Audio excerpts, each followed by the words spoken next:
a good time for discussion, and that, if I may say so, Phil, was an excellent exposition of the current cutting-edge scientific analysis of where the climate change situation stands, apart from what's happened in the last few years. And to be confrontational, although your talk is very frightening, the aim of the story, the Arctic Methane Emergency Group, of which I remember, our story is terrifying. Essentially, what Phil has not emphasised enough is that the lid is blowing off the situation in the Arctic. If we don't sort that out in the next few years, there's... Do you want to move in more central I'm sure people see me. Oh, I see. He's going to show some slides in a second. Yeah, okay, I'll illustrate some slides where I'm coming from. But the essential quote, which I would like to get your minds around, is from one James Hansen. He's one of the heroes of the climate change movement. Phil's made several references to him. And on August the 17th this year, he said, "Our greatest concern is that the loss of Arctic sea ice creates a grave threat of passing two other tipping points: the potential instability of the Greenland ice sheet and methane hydrates." Now, these are two horror stories that are waiting to come on while the sea ice is disintegrating. The sea ice is disintegrating enormously fast, and the majority of scientists who are in the picture of what's happening now are in a state of shock. The majority are saying this is beyond anything that we had expected. I'd like to focus on the human dimension of what goes on between scientists and what goes on in their mind, and politicians at the same time, because these two groups between us have led us to this crisis. You can see that for the last 10,000 years, the world has been in a pretty steady state. The variation in the climate has been below 1.5 degree and above half a minus degree centigrade. And then come now, you can see we suddenly shot up. Scientists were aware of this, but they weren't able to be categorical when they were negotiating or talking or discussing with the politicians what the implications of this were. And they sold a huge putt by saying we could get to 2 degrees centigrade before we hit climate chaos. Well, we're hitting climate chaos now. Climate chaos is the weird weather that we're experiencing. As Phil expounded very, very adequately, it's the jet stream getting weaker and wandering around. So we're into much more chaotic weather. Allotmenteers do not know what vegetables to plant next year. The food crisis is bad now, and it's going to get ever worse as the chaotic situation worsens. Next slide, please. This is making this again the central point, that this is the reduction of the ice volume, and this has been largely missed until late. And even today, and I use that word advisedly, the senior scientists in the UK government are still acting as if the decrease in the ice volume can be ignored, but it can't. It's because the ice volume has decreased by over 80% that we're seeing the ice extent beginning to disappear. When there's no volume, there can be no extent. And Professor Wadhams and others is saying that in all probability, by 2015, we will have no ice in the summer in the Arctic. And Professor Wadhams has also said that the disappearing ice sheet, as has happened over the last 20 years, is equivalent to 20% of the greenhouse gases that mankind has put up has been added to the situation. We are in a failing position. What do we do? This is where AMIG gets very controversial.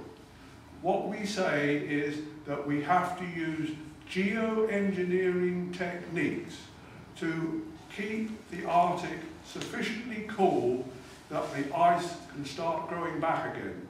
This involves basically solar radiation management, dealing with the clouds, getting rid of clouds that are not helpful, cirrus clouds are bad news in the wrong time, bringing in clouds and giving us cloud cover when it's necessary to protect the Arctic from excess sun, which is getting into the oceans and heating it. So this is the AMIC position. There's a series of cards over there that enables you to contact AMIC. I seriously invite you to look at all the information we have there, and then talking to the Green Party, I think as many of you as possible need to take note of what Phil's saying. Phil is saying the situation is extremely dangerous. What AMIC is saying is we are close to going over the top, and we have to save the Arctic before too many years have passed, 2 or 3 perhaps, and then we can engage in the programme that Phil is emphasising is necessary. That's a huge political challenge. The political challenge that AMIC is stating is we need to get governments, and this government could be the lead, we need to get governments to realise that the Arctic has to be saved. AMIC has made several presentations to government committees putting this point on the record, and that is about as much as we can do apart from seeking the public and the political parties to recognise the importance of saving the Arctic in the next few years. Are you going to see the rest of the slide? This again, just to make the point of how stupid have our scientists been. I mean, here we have a record that goes back, nearly 2,000 years. We see the equilibrium of the temperature to a good measure within the safe limit, and then it suddenly starts to plummet. Now, surely somebody should have, some scientist should have said, there's an incredible amount of heat getting up there, it's clearly coming from global warming, we have to do something about it pronto. Next slide. There it is, there's the nosedive. 2015 from the biomass data. Similar to the graph, yeah. So it's cool. This is the Greenland ice sheet. How it changes in its ice volume during the melting season. In 2012, it just shot up. It's just higher than anything we've experienced before. Why? Because there's massive amounts of heat going up there, partly in the atmosphere, mainly in the ocean current, and it's just knocking the Greenland ice sheet for stuffing.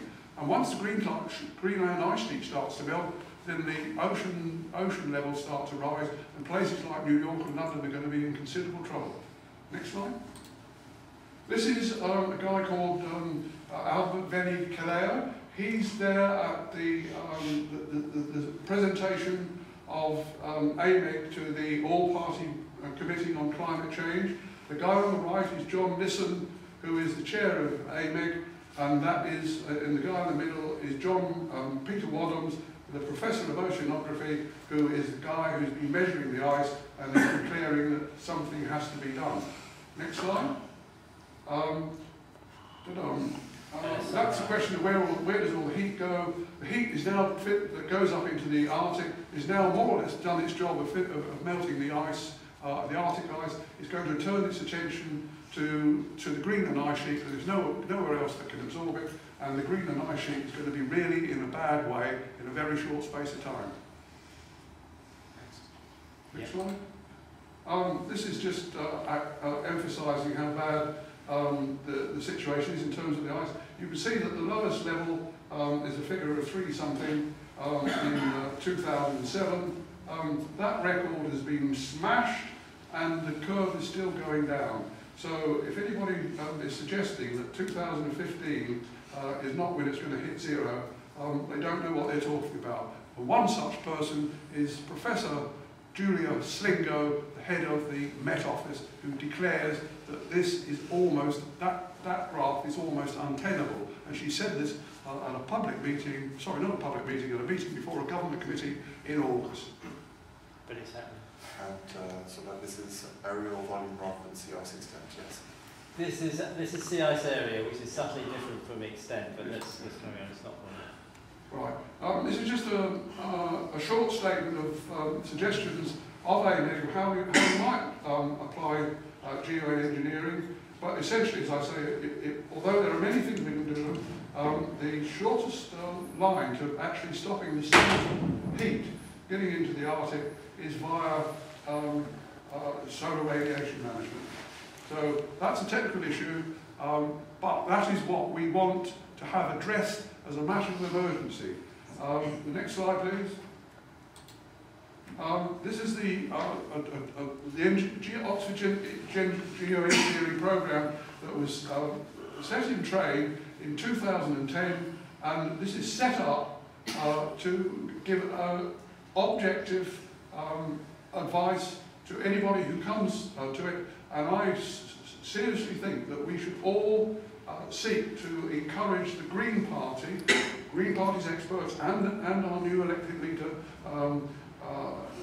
Natalie, to make overtures to Oxford University and say, can we have a day's workshop with them within the next month to understand what an objective analysis of what can be done and what are the dangers of geoengineering.